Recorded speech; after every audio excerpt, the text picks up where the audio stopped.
Wabarakatuh. Bismillah, alhamdulillah. Alhamdulillahillazi an'ama alaina bi ni'matil imani wal islam.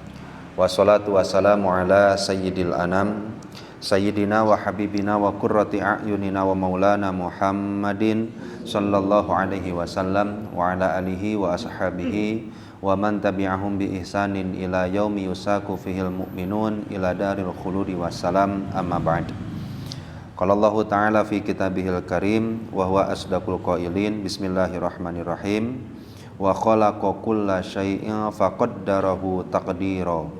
Al-ayah, wallahu a'lam bi muradi wa bi maksudi. Wa qala Nabi sallallahu alaihi wasallam, Allahumma a'inni ala zikrika wa syukrika wa husni ibadatik. Wa qala fi du'a rabbi shrah li sadri wa yassir li amri wahlul 'uqdatam min lisani yafqahu qawli. Allahumma sakhkhir lana lisana sidqi waj'alhu mahallal fahmi lil khitab wan nutqa bis shawab wal amala bis sunnati wal kitab. Allahumma iftah lana abwabal ilmi wa zidna ilma wa fahma wa alhiqna bis shalihin. Allahumma iftah alaina futuhal arifina bi hikmatika wansur alaina rahmataka wa zakirna manasina ya dzal jalali wal ikram. Walhamdulillahi rabbil alamin. Qala muallifu hadzal kitab Syekh Ibnu Athaillah As-Sakandari rahimahullahu taala wa nafa'ana bihi wa bi ulumihi wa ada alaina min barakatihi wa karamatihi. Allahumma wafiqna li isabati shawab wa janibna zayga wal irtiyab wa anfa'na wal muslimina bima hawa hadzal kitab. Alhamdulillah Bapak-bapak sekalian, pada kesempatan malam hari ini kita bisa lanjutkan kajian kita membaca kitab hikam, yang mana udah sampai pada hikmah yang ke-120. Ini beda tipisnya, kalau di hikamnya Syekh Ramadan Al-Buti ini baru al-hikmatu tasi'ah wa at-tasi'ata asyarata ba'dal mi'ah. Kalau di sini 119. Nah, kalau beda-beda tipis nggak jadi masalah. Nah, takutnya kan bedanya puluhan. Nah, jadi di pertemuan sebelumnya kita sudah membahas tentang salah satu amanah atau hikmah yang mana sering terjadi dalam kehidupan kita. Kita meminta balasan atas setiap amal yang kita kerjakan, entah itu sholat, entah itu yang wajib, entah itu yang sunnah. Maka kata Syekh Ibnu Athaillah As-Sakandari, ketika engkau menuntut balasan atas amal yang engkau kerjakan, maka engkau pun akan dituntut balik oleh Allah, agar ketika kamu beramal harus ada sidiknya. Nah, sehingga andaikan kita sudah sidik pun tetap kita nggak bisa menuntut amal itu dibalas oleh Allah. Kenapa? Karena orang yang sidik tidak pernah berharap amal tersebut dibalas, baik duniawi ataupun ukhrawi. Nah, sehingga ya sudah saja kita beramal itu sebagai bentuk pengabdian seorang hamba kepada Tuhannya. Nah, sehingga andaikan kita ragu apakah amal kita ini diterima atau tidak oleh Allah, cukup bagi orang yang ragu bahwa ketika kita sudah beramal, wujdanu salamah, kita tidak disiksa oleh Allah, kita tidak diazab oleh Allah, cukup itu sebagai balasan dari amal yang telah kita kerjakan. Nah, sebagai sebab yang kedua, agar kita tidak menuntut lagi balasan atas amal dan taat yang kita kerjakan. Nah, ini di hikmah yang selanjutnya Syekh Ibnu Athaillah As-Sakandari pun sebutkan kepada kita, dan insyaallah sudah lama kita nggak baca kitabnya Syekh Ramadan Al-Buti. Nah, ini kita akan ambil syarahnya dari kitab beliau. La tatlub iwadon ala amalin lasta lahu fa'ilan. La tatlub, kamu jangan menuntut iwadon, balasan, ala amalin, terhadap sebuah pekerjaan yang lasta lahu fa'ilan, yang sebenarnya kamu nggak mengerjakan. Jadi jangan sampai kamu menuntut sesuatu yang bukan hasil jeripayah atau isin, yang bukan kamu mengerjakannya kok minta balasan. Nah, yakfi minal jaza'i laka alal amal, cukuplah balasan untukmu ketika sudah beramal, angkana lahu qabilan, ketika Allah menerima amal tersebut. Ketika Allah sudah menerima amal, ya sudah, itu balasan yang terbaik yang Allah berikan. Dibandingkan dengan nikmat-nikmat yang lainnya, nikmat terbesar itu adalah ketika kita diterima amal oleh Allah Subhanahu wa ta'ala. Lebih besar dari itu adalah ketika tubuh kita digerakkan mau beramal oleh Allah Subhanahu wa ta'ala. Nah, kemudian timbul satu pertanyaan, dan ini sering terjadi. Katanya adalah bahwa kita nggak boleh meminta balasan atas sesuatu yang bukan kita yang mengerjakannya. Sholat itu kita bukan pekerjaannya, Pak, yang mengerjakan. Nah ini coba kita, ini malam ini merada-rada kedah diseriuskan sedikit lah ya Pak ya. Sedikit aja lah ya, rada difokuskan. Sholat itu kita bukan, Pak. Oke, kita. Lahiriahnya kita, berarti hakikatnya bukan kita berarti. Kalau bukan kita berarti nggak akan dapat pahala.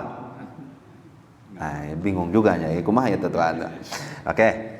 Pahala antal fa'il li ta'atil lati tatlubu minallahi iwadun laha 'alaiha.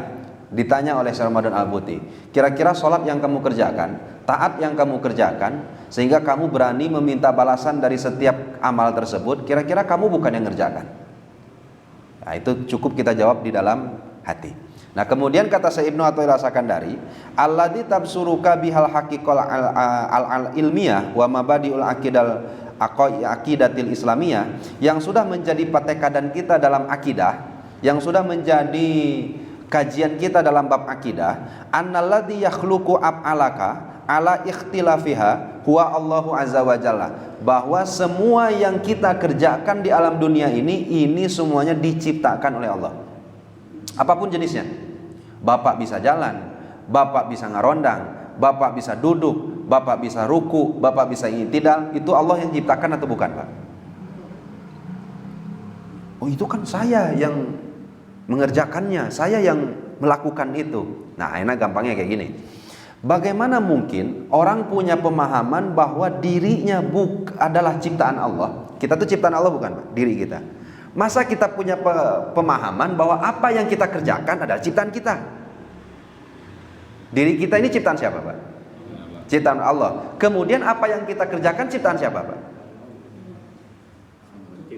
Harusnya kan sama-sama ciptaan Allah.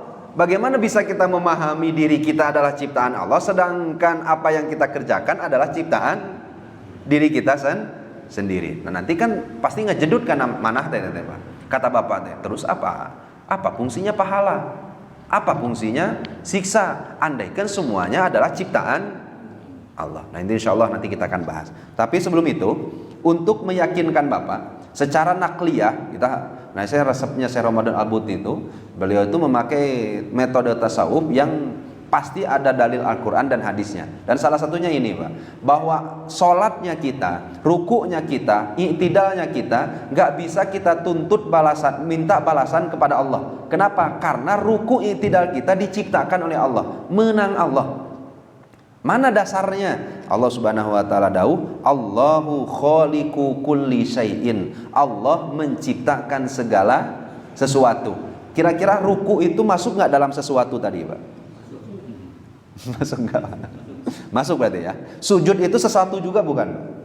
Sesuatu juga. Bahkan yang lebih jelas di ayat yang lain, wallahu khalaqakum wa ma ta'malun. Allah yang ciptakan engkau, wa ma ta'malun, dan apa yang kamu kerjakan.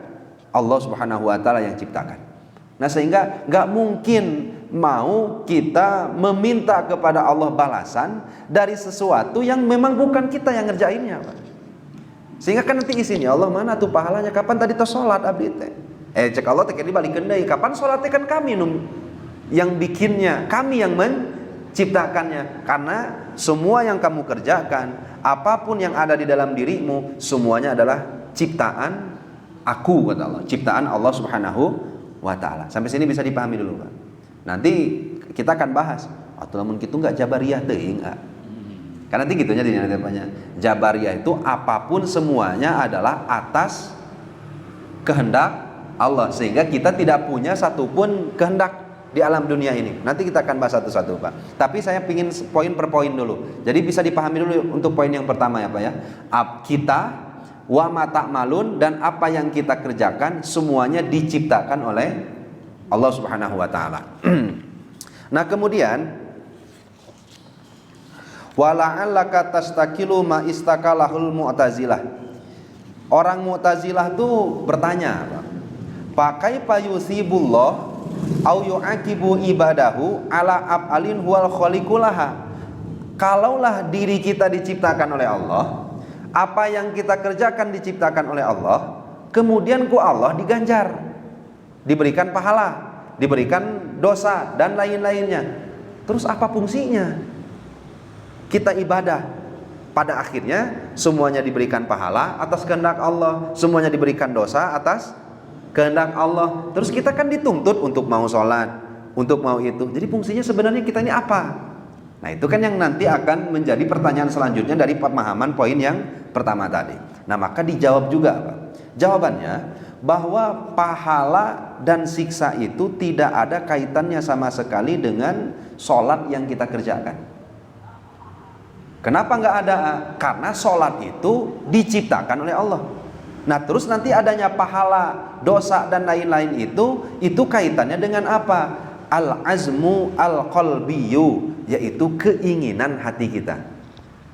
Nah pertanyaannya gini, ketika kita mau sholat, sebelumnya ada niat dulu atau tidak? Ada pilihan dulu atau tidak? Apa pilihannya? Sholat, tidak sholat, tidak sholat, tidak sholat, tidak. Pertanyaannya, ketika Bapak milih sholat, itu yang milih siapa? Bapak atau Allah? Kan tadi Bapak juga kan dari rumah kan Persib ngaji, Persib ngaji, Persib ngaji, Persib ngaji. Nah ini lagi menang mana ini? Yang lagi menang ngaji, ya kan? Akhirnya ngaji. Nah pertanyaan saya, yang memilih itu Bapak kehendak sendiri atau Allah? Sendiri atas petunjuk. Izinkan untuk terjadi.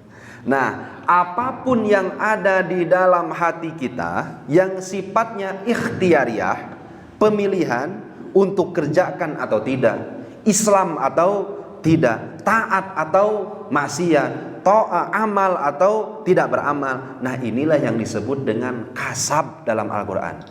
Apa itu kasab? Laha makasabat wa 'alaiha maktasabat. Laha bagi diri manusia, makasabat akan mendapatkan manfaat dari apa yang dia kasab, wa 'alaiha maktasabat, dan bagi manusia madorotnya apapun yang telah dia kasab akan mendapatkan madorotnya. Nah, dari mana berarti pahala dan siksa itu ada? Dari pilihan hati kita. Ketika Bapak mau ngaji, nah mau ngajinya itu ikhtiarnya kita, pilihan kita. Nah kemudian ku Allah diciptakan kekuasaan kita untuk melangkah. Nah berarti melangkahnya ini damelan sahabat Allah. Bapak tuh posisinya hanya di mana saja, maunya saja. Laras satu Nabi ente. Nah kemudian ketika Bapak mau sholat, dalam hati Bapak kan berkeinginan untuk menyempurnakan sholat. Nah kemudian ku Allah subhanahu wa ta'ala digerakkan badannya untuk mau sholat. Nah sehingga gerakan kita itu apa tuh? Makhlukun lillah, itu diciptakan oleh Allah sebagai pembantu untuk mengaplikasikan niat yang ada di dalam hati. Sehingga apa yang kita kerjakan tuh seakan-akan menang orang. Padahal mah kita cuma sumbangsinya apa saja Pak? Niatnya saja, maunya saja. Makanya Bapak tinggal saja di dalam kitab fikih. Kalau ada orang puasa kemudian dipaksa, kamu buka, lamun teu dipaihan, akhirnya buka. Niat nggak itu bukanya Pak? Dosa nggak Pak? Nggak dosa. Kenapa? Karena bukan kasab dia, karena bukan ikhtiar dia. Nah sehingga pahala dan dosa itu nyangkutnya di mana? Untuk seorang hamba berkaitannya, ta'alluqnya hanya dari segi kasabnya saja. Apa kasab itu? Ikhtiar seorang hamba untuk mau taat atau mau maksiat. Ketika kita sudah berikhtiar, ikhtiar itu artinya memilih. Ketika kita sudah berikhtiar, sudahlah, saya mau milih sholat. Nah, sudah berikhtiar, maka ku Allah diciptakan tubuh kita untuk kuasa melangkah sebagai aplikasi dari niat yang sudah ada di dalam hati tadi. Nah sehingga kita ciptaan siapa Pak? Allah. Langkah kita ciptaan siapa Pak? Allah. Ruku kita ciptaan siapa? Allah. Yang menang kita mana saja Pak? hanya niatnya saja. Oke, ku bapak dibalikkan deh nanyanya. Ya sudah, saya minta balasan dari niatnya saja. Kan gitu jadinya. Kalau saya nggak boleh minta balasan dari sholat karena ini damelan Allah, ya sudah saya minta ganjaran atau balasan dari niatnya saja. Nah pertanyaannya, niat bapak berasal dari mana? Dari hati. Allah tuh ciptakan dalam diri kita itu malakatul irodah namanya. Apa malakatul irodah tuh? Satu anggota batiniah yang ada di dalam diri kita diciptakan oleh Allah yang punya kemampuan yang sebagai penunjang kita mau bisa punya keinginan. Kan gitu banyak. Bapak tuh bisa punya keinginan kenapa? Karena diciptakan satu alat di dalam hati kita oleh Allah untuk bisa kita punya keinginan. Nah, andaikan Bapak meminta, ya udah saya minta pahala dari keinginan saya tadi. Nah, ditanya deh ke Allah, terus kamu bisa berkeinginan gitu menang saha? Kan alatnya dari saya, ditanamkan di dalam diri kamu. Nah artinya apa atuh? Artinya kata Syekh Ibnu Athaillah As-Sakandari, jangan sekali-kali taat dan amalmu itu kamu pinta dan tuntut kepada Allah balasannya. Kenapa? Karena sebenarnya kamu bukan pelakunya. Kenapa bukan pelakunya? Karena sholat kamu diciptakan oleh Allah. Kemudian tubuh kamu diciptakan oleh Allah. Kamu hanya niatnya saja. Ya sudah saya minta niat, pahala niatnya. Tapi kamu niat pakai satu alat yang diciptakan juga oleh Allah, yang ada di dalam hati. Sehingga semua yang kita lakukan dalam ibadah semuanya dapatnya dari Allah. Bukan kita berarti banyak. Nah akhirnya kita minta, ya Allah, itu sholat saya yang tadi. Nah, kira-kira kalau Bapak sudah paham ini, ya Allah, sholat saya yang tadi mana pahalanya? Kira-kira izin tuh Pak. Mana ya Allah, kan saya sudah puasa ini ya Allah, kira-kira pahala puasa saya mana? Sehingga cek malaikat hari mana mikir apa yang kamu bisa kerjakan, apa yang kamu sudah amalkan, taatkan, semuanya adalah bi khalqillahi ta'ala, semuanya adalah ciptaan Allah Subhanahu wa ta'ala. Pertanyaan lagi, kalau begitu kenapa ada mutakin di Al-Quran? Kenapa ada solihin di Al-Quran? Kenapa ada apalagi Pak? Gelar tuh Pak, sobirin dalam Al-Quran? Kenapa ada mukhlisin dalam Al-Quran? Kenapa ada gelar-gelar yang lainnya? Kenapa? Padahal kan kita bukan pekerja, tapi kenapa dikasih gelar? Nah nanti di hikmah selanjutnya diterangkan, saking baiknya Allah, kamu yang modal niatnya saja, niat tersebut dibantu oleh Allah dengan diciptakannya kekuatan kamu bisa mengaplikasikan niat, kemudian hasil tersebut diberi gelar oleh Allah Subhanahu wa taala. Saking bagerna Allah. Pantaskah kita disebut mutakin? Enggak. Orang menang Allah kok. Pantaskah kita disebut solihin? Enggak. Eta semuanya damal Allah.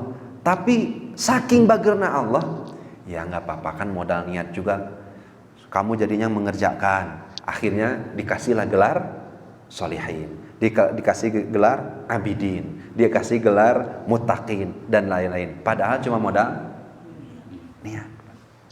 Nah, sehingga itulah salah satu fadlnya Allah, karunia Allah yang besar yang Allah berikan kepada hambanya.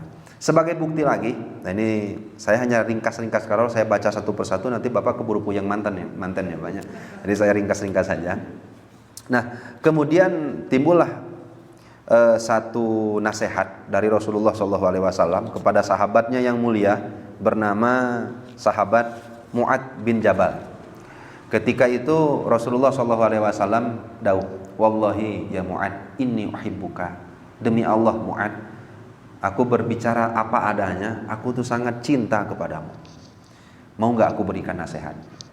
Kulan Rasul, nasihatnya apa? Jangan sampai kamu tinggalkan duburo kulli sholatin, setiap kamu melaksanakan sholat, Allahumma a'inni ala zikrika wa syukrika wa husni ibadatika. Bagi orang yang dicintai oleh Rasul, diajarkan gak Pak? Ya Allah, saya tolong diri saya ini untuk bisa selalu mengingat-Mu. Ya Allah, tolong diri saya ini agar bisa beribadah sebaik mungkin kepadamu. Ya Allah, tolong diri saya ini agar bisa senantiasa bersyukur atas segala nikmat-Mu. Diajarkan Pak? Enggak Pak, doa meminta balasan dari sholatnya. Kepada orang yang dicintai, malah Rasulullah SAW menasehati, kalau beres sholat, kamu pinta ke Allah, ya Allah, seluruh sholat-sholat yang saya tadi lakukan, walaupun kurang nilainya, walaupun banyak cacatnya, walaupun banyak ketidakkhusyuannya, maka bantu aku ya Allah untuk menyempurnakan hal itu. Mintakah kita, diajarkankah kita oleh Rasulullah bahkan kepada Sayyidina Mu'ad bin Jabal agar sebada sholat kamu minta pahala dari sholatmu? Enggak Pak. Kenapa? Karena memang sejatinya sholat yang kita lakukan tuh semuanya adalah karunia dari Allah Subhanahu wa ta'ala. Enggak ada yang hasil kita Pak. Hasil kita itu cuma nyumbang laha makasabat wa 'alaiha maktasabat. Saking hebatnya Allah, saking hebatnya Allah. Ketika kita sudah berniat melakukan sesuatu, tapi pada tengah jalan hendak melakukan, kita ada uzur tak bisa melakukan. Udah ada nggak pahalanya Pak? Udah ada nggak pahalanya Pak? Udah ada. Padahal kalau hitungannya Bapak standar, harusnya upah itu lahir atau keluar setelah pekerjaan selesai. Boleh nggak diterapkan di perkantoran Pak? Saya udah niat datang ke kantor teh, cuma di tengah jalan saya udur. Kira-kira dimasukinnya absen atau tetap masuk Pak? Nggak bisa. Kenapa? Karena Allah Subhanahu wa ta'ala tak izinkan hal itu. Artinya niat kita ada yang berbarengan dengan izin, ada yang berbarengan dengan tidak izin. Ada nggak Pak? Ada kan? Ada yang bareng dengan izin Allah sehingga semua yang ada di dalam niat kita bisa kita lakukan. Ada yang tidak bareng dengan izin Allah sehingga niat yang ada di dalam hati semuanya tidak bisa kita lakukan. Nah maka andaikan semua pahala itu harus diganjar sebab kita beres amal soleh, maka nggak akan ada pahala dari niat yang baik. Tapi saking bagernya Allah lagi Pak, saking Allah bagernya lagi, kalau Bapak niat pas jalan mau pengajian, duh eta mangga meni geunaheun sigana teh. Tapi nu batur Pak. Sigana mah lamun bari pulang terus ngambil sa buah wae mah kan moal kapanggil lah. Insyaallah lillahi ma fis samawati wa ma fil ardi. Semua yang ada di muka bumi itu milik Allah sebenarnya. Akhirnya dibawa mangga orang lain, punya niat membawa mangga orang lain, tapi pas ketika mau melakukan aksinya nggak jadi. Kenapa nggak jadi? Karena yang punya keluar dari rumahnya. Kira-kira dosa nggak? Dosa nggak? Saking bagernya Allah, kalau dosa standar, kamu kerjakan apa yang diniatkan tadi baru. Tapi kalau tidak sampai ke amal, maka tidak akan pernah tertulis sebagai cacatan dosa. Tapi kalau Bapak pokoknya niat mau ngaji, belum mengajinya, pahalanya sudah ada. Mau ngaji, sudah mau berangkat, uzur, sakit dan lain-lain, pahala orang terbaring, padahal dia niatnya mau ngaji, tapi gara-gara sakit jadi nggak ngaji, sama nilainya Pak. Pernah nggak Bapak dengar hadis? Ada orang yang ketika dia sakit, seluruh pahala sholat berjamaahnya tetap tercatat di dalam buku catatan amalnya. Pernah nggak dengar hadis itu Pak? Saat apa itu? Saat orang sudah istiqomah sholat berjamaah, sudah istiqomah melakukan taat, tapi uzur karena sakit dia tak bisa lakukan hal itu, maka pahalanya full dikasih oleh Allah. Andaikan amal tersebut berkaitan dengan amal yang dilakukan beres baru dapat pahala, maka nggak akan ada pahala dari niat yang kita kerjakan. Nah sehingga apa yang disebutkan oleh Syekh Ibnu Athaillah As-Sakandari ini mudah-mudahan menjadi merubah. Tapi jangan sampai kita ngaji ini jadi ke Jabariyah ya Pak ya. Kalau Jabariyah gimana? Kalau Jabariyah gini Pak.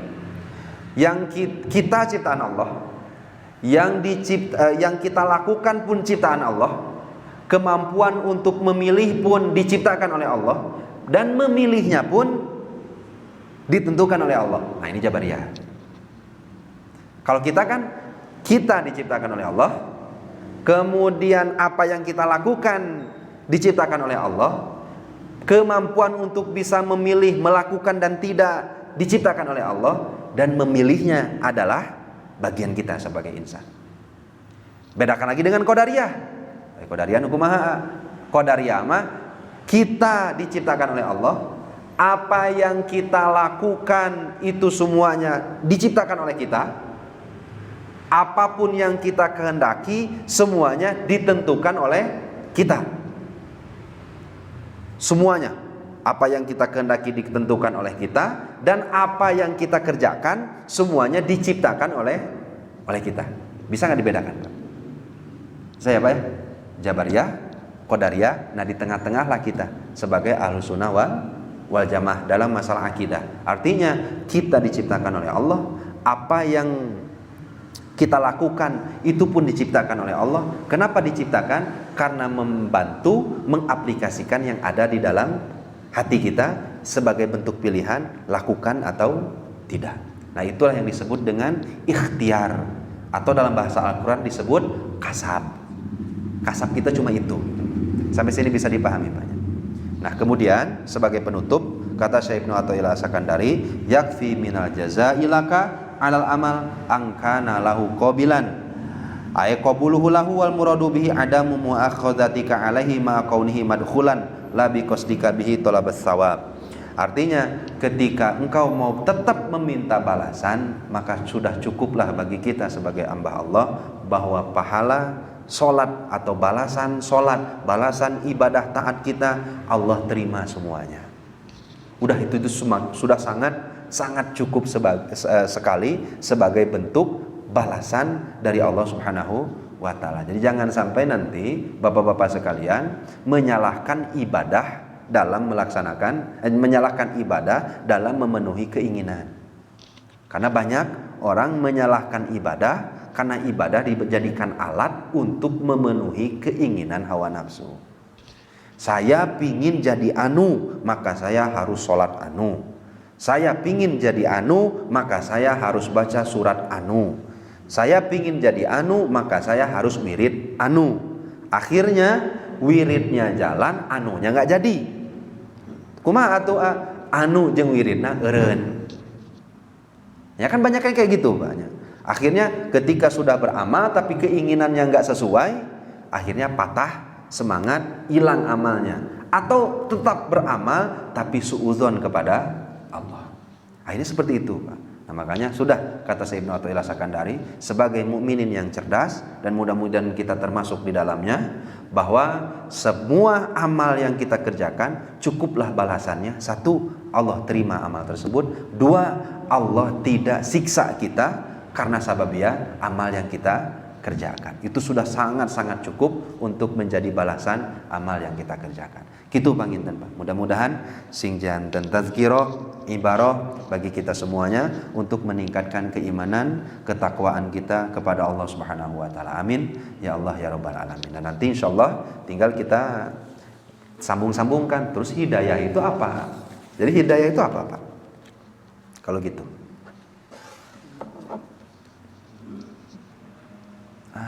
Namanya aja. Hidayah itu Allah berikan kemudahan kita untuk memilih hal-hal yang baik. Diberikan kemudahan. Kan mudah tahajud jangan, tahajud jangan, tahajud jangan, tahajud jangan. Kehendak untuk mau tahajud itu dimudahkan oleh Allah. Nah, itulah yang disebut dengan hidayah, petunjuk dari Allah Subhanahu wa taala. Nah, gitu panginten Pak. Mangga sebelum kita tutup, apabila ada tambahan dari sepuh-sepuh guru-guru yang lain, mangga.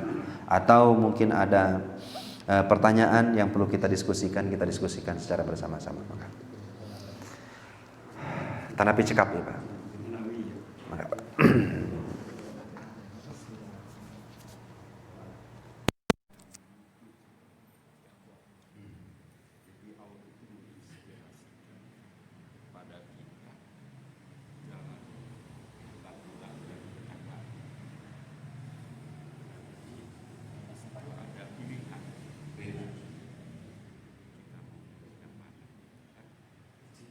Semuanya diberikan oleh Allah.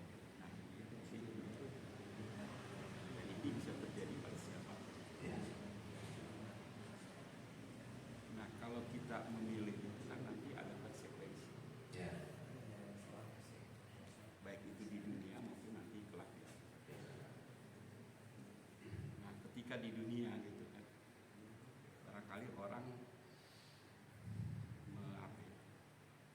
tadi itu kadang-kadang suka berharap saya sudah memilih jalan ini, kok tidak terlihat gitu ini hasilnya gitu kan. Kalau di akhirat kan walau alam ya, ini untuk di dunia gitu ya. Ya mungkin awam melihatnya seperti itu dan dikaitkan juga dengan ini.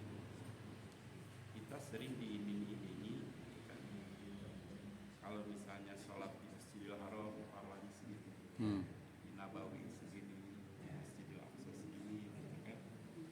Jadi kita sudah diiming-imingi. Nah, itu bagaimana?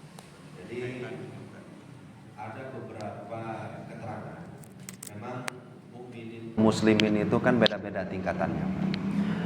Beberapa kali kalau kita telaah dalam Al-Quran, sering kita temukan ada ayat yang ayat itu semacam beri tafsirah. Bahasa pun dan bahasa tanda kutipnya tafsirah itu pangbibita. Amun cara pangbibita itu lamun bahasa urang mah apa ya? Riwet kemudian ngoloan. Nah, paham ngoloan Pak ya? Pak bingung. Ngoloan itu gimana ya? Kita itu diiming-imingi sesuatu agar supaya mau melakukan. Kira-kira kita masih masuk golongan itu tidak, Pak? Tapi andaikan ada orang yang seperti itu, boleh-boleh saja atau tidak? Boleh-boleh saja. Karena itu salah satu metode Allah agar supaya hamba-hambanya yang mau berpikir mau melaksanakan sholat, mau melaksanakan taat. Nah kemudian ada sifat orang itu, ada saya mah tekabitaan, saya mah nggak mau diiming-imingi, saya nggak mau diberi pangbibita dan lain-lainnya. Maka ada ayat-ayat yang berbunyi tanzir. Mun cara urang mah disingsieunan, ditakut-takuti, nerakanya dibahas, dosanya dibahas dan lain-lainnya dibahas agar supaya tetap hamba-hambanya yang mau berpikir agar mau beramal karena rasa takut. Berarti kan satu nih Pak, yang satu mau beramal karena harapan ingin mendapatkan, yang satu beramal karena takut mendapat siksaan. Kira-kira kita masih di mana ini Pak? Dari dua ini Bapak resepna di bibita atau di singsieunan? Atau tengaruh dua nana?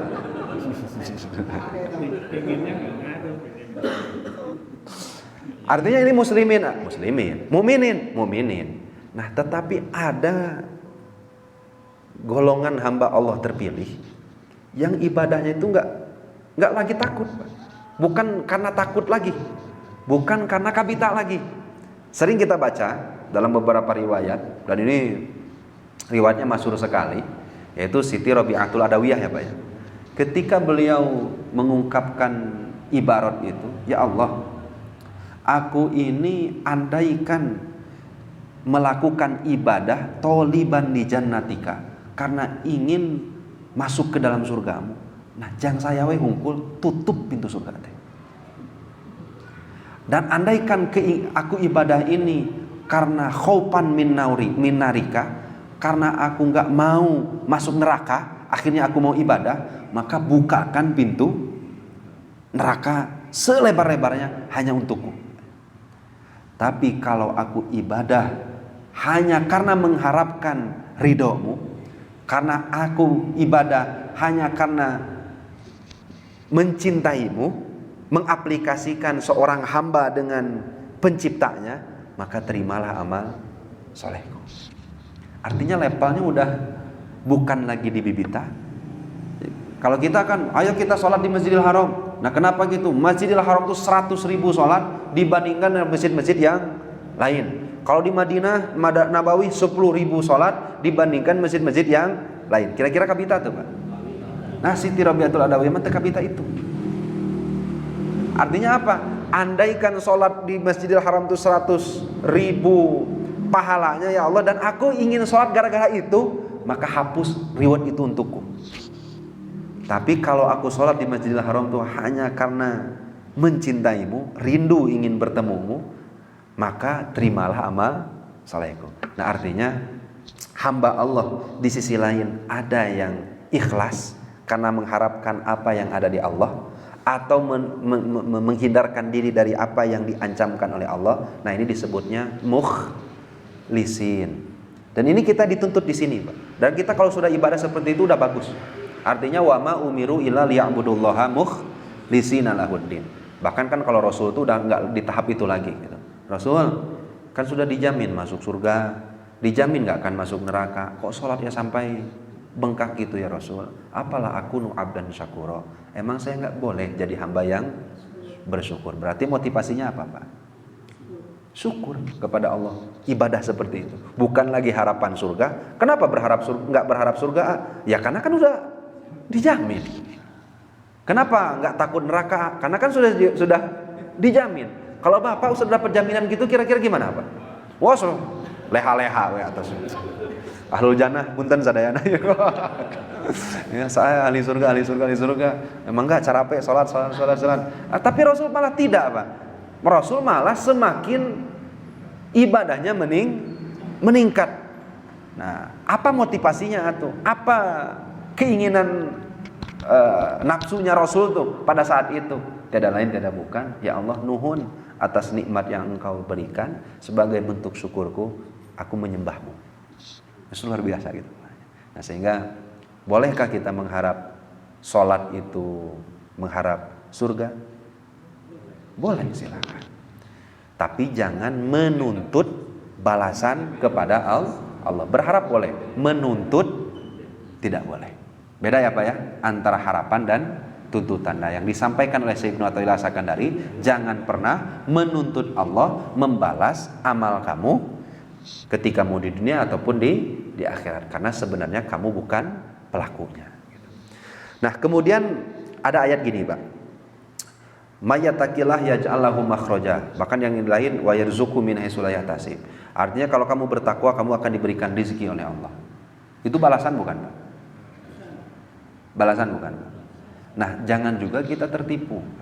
Artinya jangan tertipu itu gini, bukan artinya takwa yang Allah maksud itu pemahaman rewardnya sama dengan yang Allah kehendaki. Menurut Bapak, kalau Bapak rajin sholat, yarzuqhu min haitsu la yahtasib, diberikan rezeki dari arah yang tak terduga, paling cepat yang datang ke hati apa? Ketika saya sudah takwa nih, kata Allah dijanjikan akan diberikan rezeki yang dari arah yang paling cepat datang ke hati apa? Oh, pulang sholat berjamaah, najong keresek dijali ke parang dibuka, artos, uang. Nah kita mah kayak gitu pikiran kita mah. Gak pernah kita berpikir masih bisa diberikan kesempatan untuk sholat, untuk bisa lisan kita berzikir, anak-anak kita disehatkan, istri kita disolehahkan. Di saat istri orang lain live TikTok, alhamdulillah istri kita masih membaca Al-Quran di rumahnya, anak-anak kita diajarkan ngaji dan lainnya. Apakah itu rezeki yang pernah Bapak sangkakan? Gak pernah kita punya prasangka gitu. Arek nyangka kumaha diajarkan gitara, arek nyangka gimana diajarkan pun tidak oleh kita. Nah akhirnya rezeki terkadang kita terkecoh dengan tafsirah Allah, seakan-akan janji Allah itu harus sesuai dengan keinginan kita. Akhirnya kalau nggak sesuai, ya salah ya. Artinya ada saja kambing hitam dari ibadah yang kita lakukan andaikan impian tidak terwujud. Entah itu dikambing hitamkannya siapa aja gitu kan. Nauzubillah summa nauzubillah min dzalik. Nah, sehingga hati-hati ketika Bapak sekalian menemukan ayat-ayat di Al-Qur'an akan diberikan rezeki. Dan saya tidak pernah temukan satupun hadis ketika melakukan ibadah langsung diberikan rupiah, uang, dinar, emas dan lain-lain. Pernah nggak Pak? Nggak pernah. Pasti bentuknya rizki. Apa rizki itu? Rizki itu segala sesuatu yang bisa kita manfaatkan, segala sesuatu yang bermanfaat untuk diri kita, baik di dunia maupun di akhirat. Nah, itu rizki. Nah, sehingga jangan sampai kerdilkan janji Allah, dikerdilkan sesuai menurut keinginan kita. Bisa depan. Cekap penginten Bapak-bapak sekalian. Mudah-mudahan sing aya manfaatna. Wal afu minkum. Wassalamualaikum warahmatullahi wabarakatuh.